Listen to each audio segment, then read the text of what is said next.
뉴스의 이면을 들춰보고 한수 앞을 내다보는 시간입니다. 20년 정치 내공의 정치 빅데이터 보유자 최재성 전 청와대 정무수석 나오셨습니다. 안녕하세요. 안녕하세요. 네.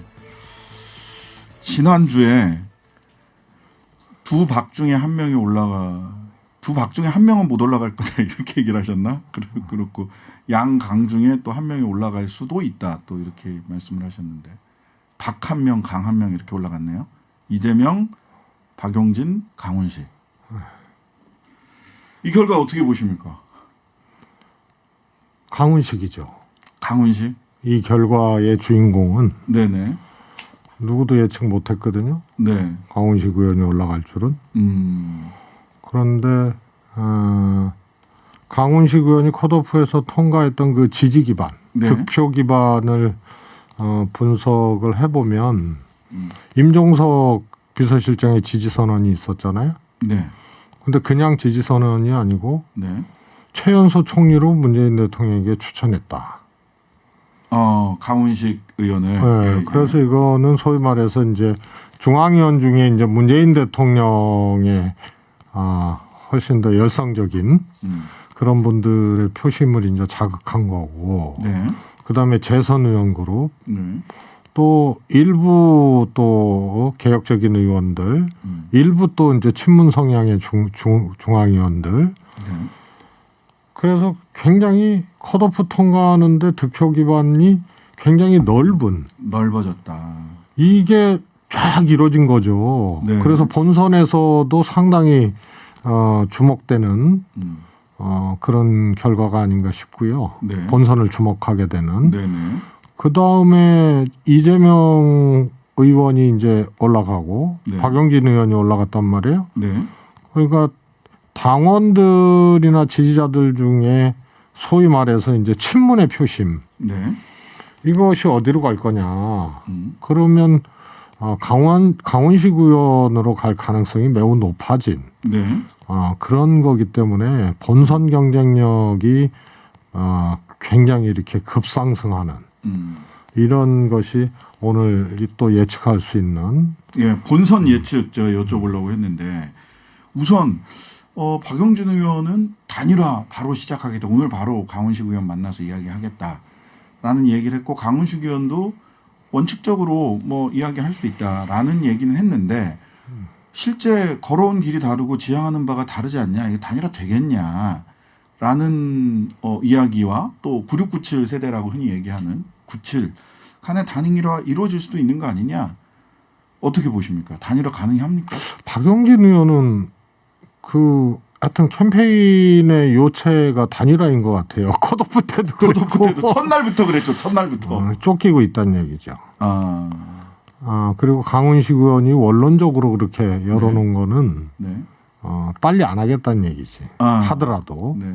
그만큼 강훈식 의원이 일종의 이제 상승세가 예측이 되고 있고 본인도 네. 감지하고 있는 거고. 네. 박용진 의원은 예선은 통과를 했지만 본선에서 선전할 수 있느냐. 네네. 이 문제에 대해서 조금 불안한 거죠. 네. 그러니까 달려들고 원론적으로 얘기하면서 조금 네. 피해가고 이런 상황이 아닌가 싶습니다. 그러니까 지금 이번 본선 진출에서 주인공이 강훈식이다 이렇게 얘기를 한다면 강훈식 의원은 당장 당대표가 되지 않는다고 하더라도 믿져야 본전인 게임에다가 훨씬 더 본인의 득표력을 보여준다면 그 다음 정책보가 굉장히 힘을 받을 수 그렇습니다. 있겠죠. 예. 그러니까 선전하는 게 굉장히 중요한. 저는 득표력이 네. 상당히 있을 것이다라고 봅니다. 상당히 있을 예, 것이다. 그냥 선전 이런 정도가 정도는 아니라? 좀 넘어설 네. 거라고 봅니다. 그럼 어대명 깨집니까? 어대명은 그거는 깨기가 어려워요. 깨기 어렵고. 한 내년 이맘때쯤 하면 모르겠는데. 그런데 강훈식 이름 석자는 이번에 이제 출마를 예상한 사람도 거의 없었고 네. 출마한다 그랬을 때 별로 주목도도 없었고 네네. 그런데 오늘 컷오프에서 통과가 됐단 말이에요. 그렇죠. 그런데 득표 기반을 분석을 해보면 상당히 광범위하고 네. 특히 민주당을 쭉 지켜왔던 지지층 중에 이제 줄이라고 할 수 있는 네. 친문 지지층. 네. 이분들이 강훈식 의원을 상당히 지지할 수밖에 없는 구도다. 구도가. 예, 왜냐하면은요, 상당히 호의적이에요, 또. 네네. 친문 정치인들하고. 네. 그 다음에 임종석 비서실장이 최연소 총리로 추천했다. 네. 누구에게? 문재인 대통령에게. 네.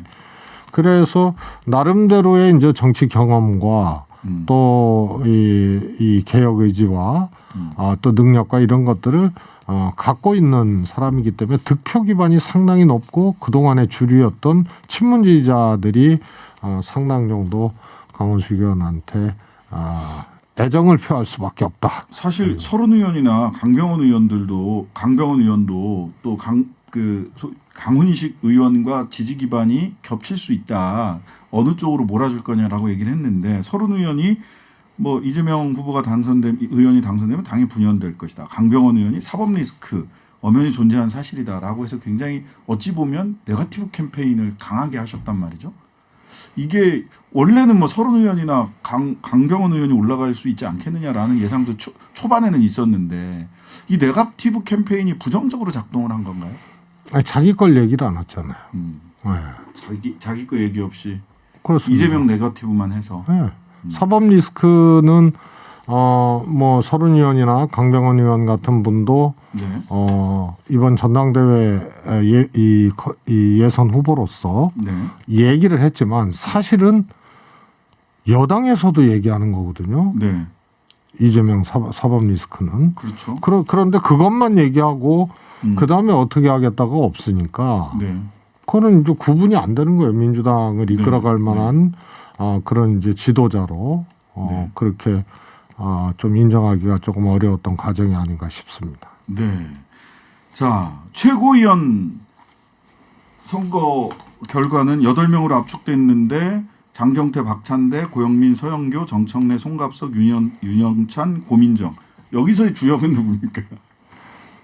거기는 우선은 이제 거기는 관전 포인트가 네네. 수석 최고위원 수석 누가 1등을 누가 할 것이냐 그게 네. 이제 관전 포인트고요. 네네. 또 자력으로 장경태 의원이 또 진출했다는 것도 네. 그것도 또 점수를 줄 만한 일 아닌가 싶습니다. 네.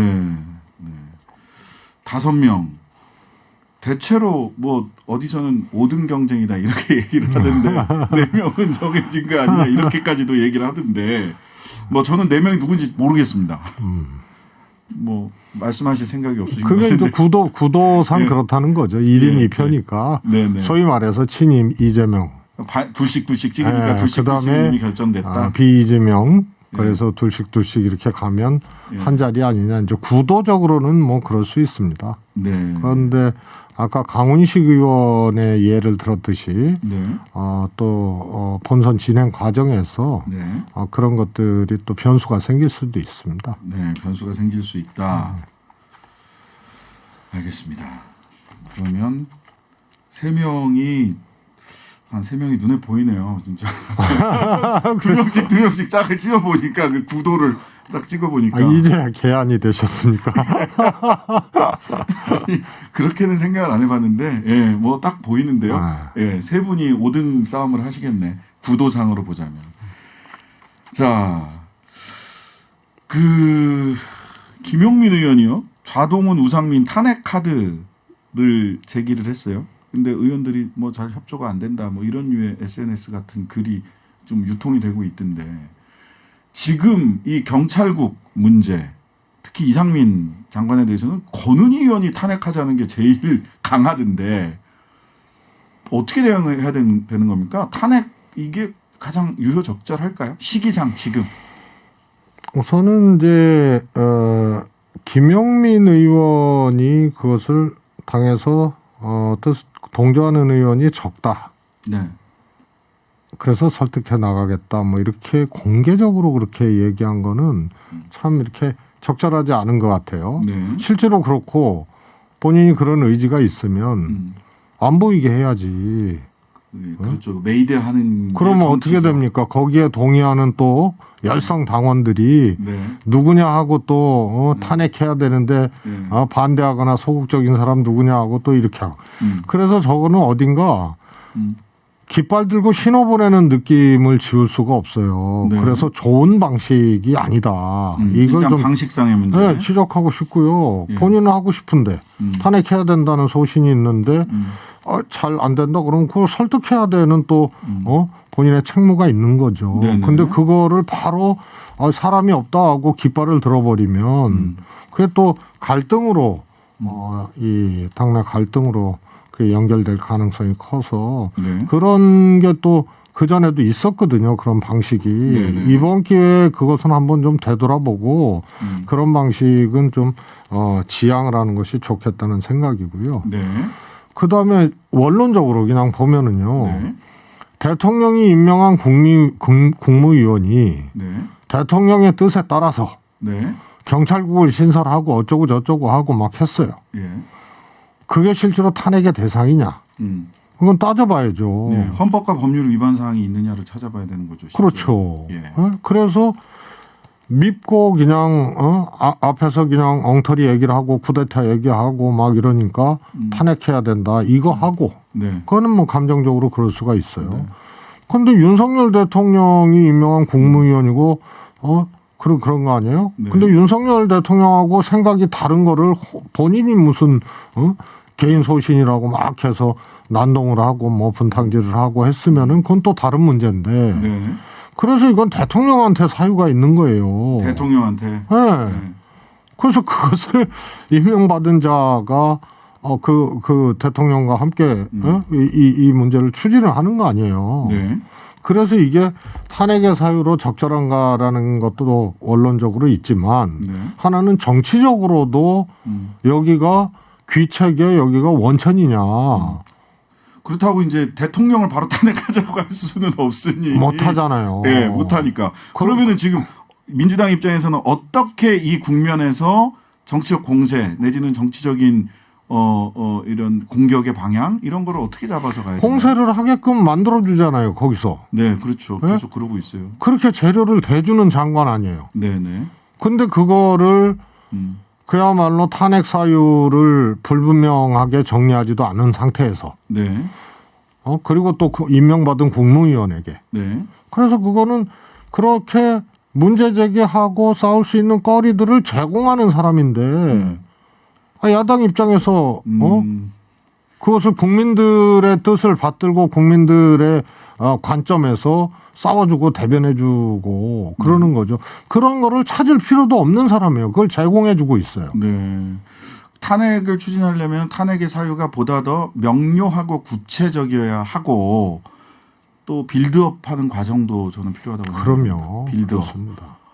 그냥 그 골키퍼가 공 찬다고 바로 들어가는 건 아니거든요. 빌드업의 과정이 필요하겠죠. 그다음에 지금이 굉장히 좀 애매한 시기입니다. 아직까지는. 제가 네. 그전에 지방선거에서 국민들이 국민의힘에게 승리를 안겨줬는데 네. 어떻게 보면은 아주 적극적인 지지가 아니었거든요.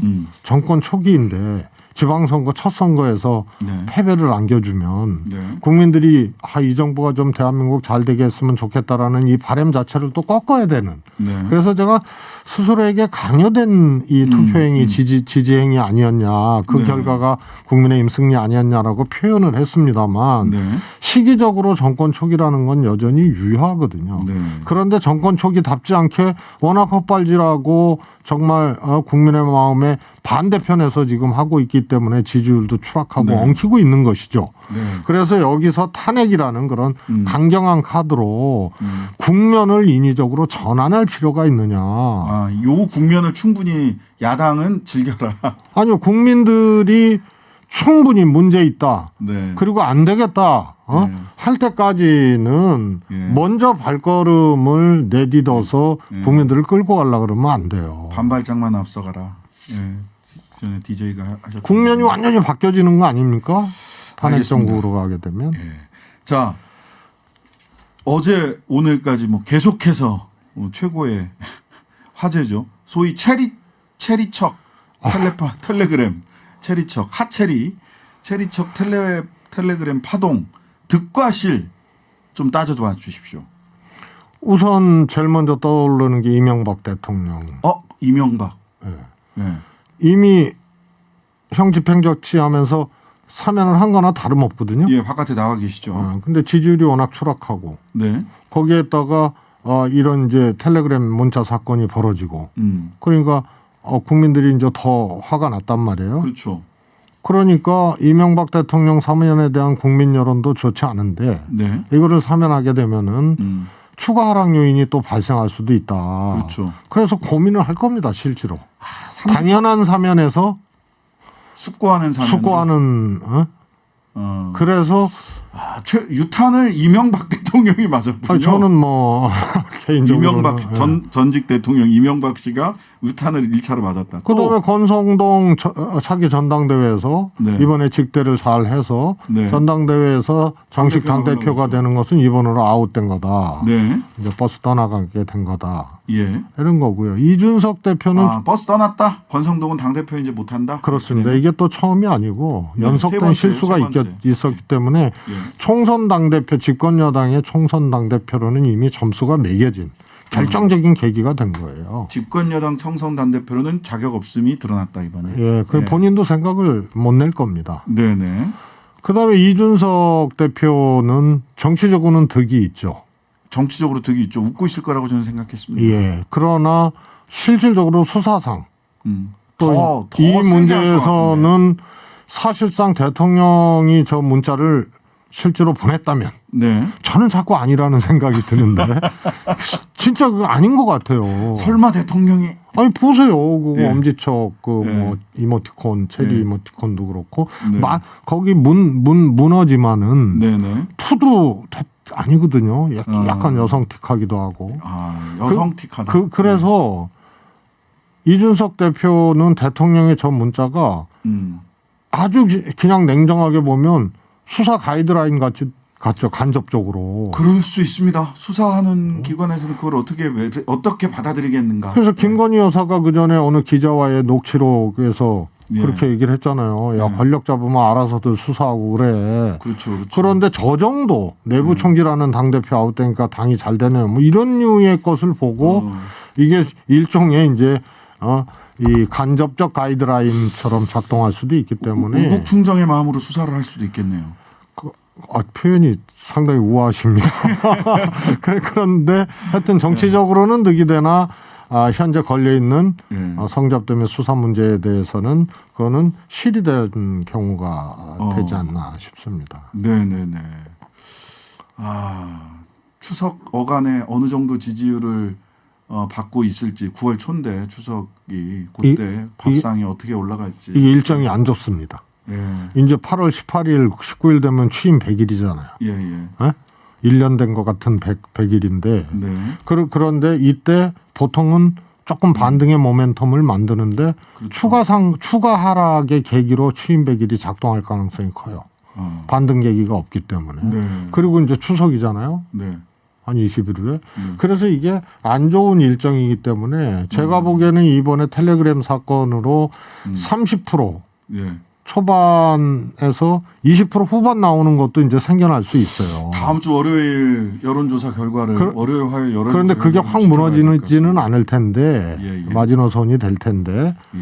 그런데 이제 취임 100일 추석 여기서 반등의 모멘텀을 마련하기 어렵기 때문에 여기서 추가 하락이 일어날 가능성이 크다. 네, 오늘은 여기까지 말씀 듣겠습니다. 지금까지 최재성 전 청와대 정무수석이었습니다. 감사합니다. 고맙습니다.